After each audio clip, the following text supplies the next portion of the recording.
Greatest show on earth বলা হয় ফুটবলকে, কেননা এর উন্মাদনা ছড়িয়ে পড়ে বিশ্বের প্রতিটি কোণায়। এবারও তা ব্যতিক্রম নয়, তবে এবছর গল্পটা ভিন্ন কয়েকটি দেশের জন্য। বিশ্বকাপের আলো পৌঁছায়নি চিরবৈরী দেশ ইরানে। তেহরানের ক্রীড়া সামগ্রীর দোকানগুলোতে কিছু শিশু কিশোরদের ভিড় থাকলেও সাধারণ মানুষের মাঝে নেই কোনো উত্তেজনা। যুক্তরাষ্ট্রের সাথে যুদ্ধ অবস্থা, চরম অর্থনৈতিক মন্দা আর হাইপার ইনফ্লেশনের চাপে ইরানিদের কাছে ফুটবল এখন দূর আকাশের বিলাসিতা।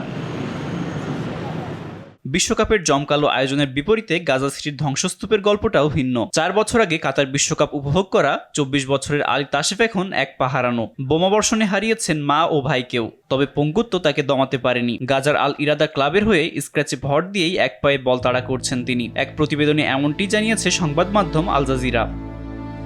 লাইভ বয় কিনে কল দাও টোল ফ্রি নম্বরে, আর এক নিঃশ্বাসে গোল বলে জিতে নাও ফিফা বিশ্বকাপ 2026 এক্সক্লুসিভ পুরস্কার। ফিলিস্তিনের আরেক শিশু মুস্তাফা সিয়াম চরম মানবিক বিপর্যয় আর ন্যূনতম ক্রীড়া সামগ্রীর অভাব সত্ত্বেও ম্যাচগুলো দেখার জন্য মরিয়া হয়ে পথ খুঁজছেন। শত কষ্ট আর দুশ্চিন্তা ভুলে একটুখানি স্বস্তি পেতেই ফিলিস্তিনি ভক্তদের এই আপ্রাণ চেষ্টা। নিজেরাও খেলা চালিয়ে যাচ্ছেন ক্ষুদ্র উপকরণ নিয়েই। এদিকে মধ্যপ্রাচ্যের আরেক দেশ জর্ডান এবারই প্রথম বিশ্বকাপে কোয়ালিফাই করে ইতিহাস গড়েছে, কিন্তু সেই ইতিহাস গ্যালারিতে বসে দেখার সৌভাগ্য হচ্ছে না জর্ডানের সাধারণ দর্শক ও সমর্থকদের। যুক্তরাষ্ট্র দূতাবাসের কঠোর ভিসা নীতি আর আকাশচুম্বী টিকিটের দাম যেন এক অলিখিত প্রাচীর তুলে দিয়েছে মধ্যপ্রাচ্য উত্তর আফ্রিকার সাধারণ ভক্তদের সামনে। একই প্রতিবন্ধকতায় বেশিরভাগ তৃতীয় বিশ্বের দেশও।